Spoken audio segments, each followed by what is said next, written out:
I feel like Aaron McMahon. I'd like to, but my glasses are fogging up. Oh, I'm back 1,000 here.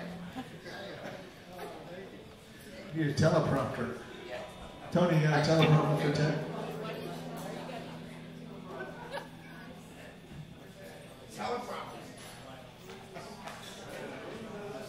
This is called Unfit for Human Consumption.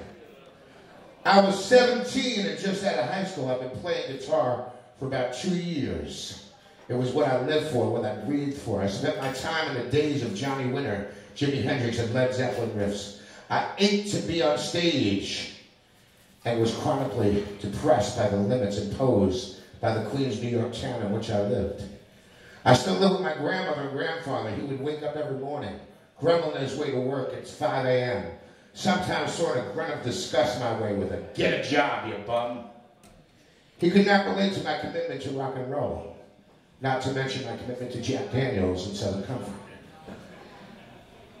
It was about noon, and I was newly raised from my Draculian slumber.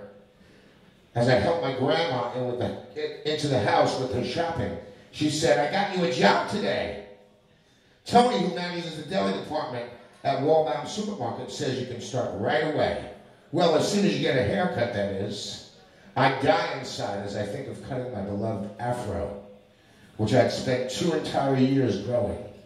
But I know I'm on a short thread, and I trudge on down to report to Tony. He's 5'1" of arrogant, self-imposing shit, stuffed into a paper hat and white apron.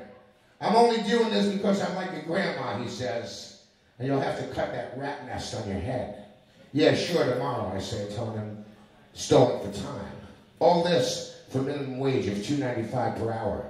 The days drag on in torturous increments of time. I get a 15-minute break, which seems like 15 seconds. I am ordered about, berated, and abused mercilessly by the Napoleonic Tony. I watch as she gropings the ripened buttocks of the cashier like they were rump roasts. And she complains in mock despair, "Tony, stop!" Giggle, giggle. Finally, Tony comes up and puts me on the meat slicer.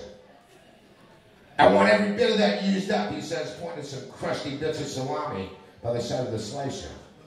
A woman about my grandma's age steps up, eyes me cautiously, and says, "Young man, give me a pound of salami, and I don't want the ends." "Give her the ends," Tony whispers and glares at me. I'm caught in a crisis of conscience, but not knowing what to do as she turns away to get some other things. Tony grabs the crusty ends, slices it up quickly.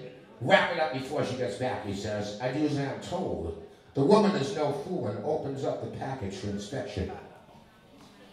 "Young man, I specifically said I did not want the ends. Now where's the manager?" Tony comes running over and, to save his own ass, starts to scream at me. "What is this crap? You get that lady some fresh salami now, you punk. And cut open a new one or you're fired." With that, I take a brand new 3-foot-long Genoa salami. I walk over to Tony and I smash it right over his fucking head, crushing his little white cap in the process.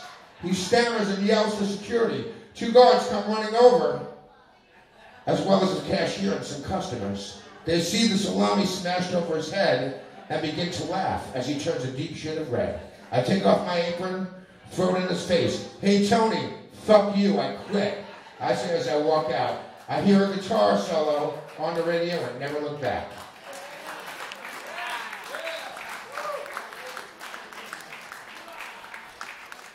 I guess I better play something big one after that. That's a true story. And I did have a big old afro when I was 16. Anyway.